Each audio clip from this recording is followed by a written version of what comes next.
দর্শক, আমি এই মুহূর্তে আছি, দেখতেই পাচ্ছেন গেন্ডারির ক্ষেতে। এই গেন্ডারি ক্ষেত দেখুন কত সুন্দর। আর এই গেন্ডারি ক্ষেতে কিভাবে বাতা লাগে গেন্ডারি বেঁধে দিছে সেটা তুলে ধরলাম।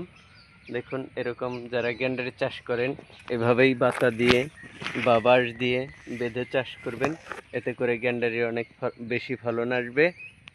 তো ঠিক আছে বন্ধুগণ, এখনকার মতো এই পর্যন্তই। দেখা হবে নতুন কোনো ভিডিওতে। সাথে থাকার জন্য ধন্যবাদ। দর্শক, আমি এই মুহূর্তে আছি, দেখতেই পাচ্ছেন গেন্ডারির ক্ষেতে। এই গেন্ডারি ক্ষেত দেখুন কত সুন্দর। আর এই গেন্ডারি ক্ষেতে কিভাবে বাতা লাগে গেন্ডারি বেঁধে দিছে সেটা তুলে ধরলাম। দেখুন, এরকম যারা গেন্ডারি চাষ করেন এভাবেই বাতা দিয়ে বা বাঁশ দিয়ে বেঁধে চাষ করবেন, এতে করে গেন্ডারির অনেক বেশি ফলন আসবে।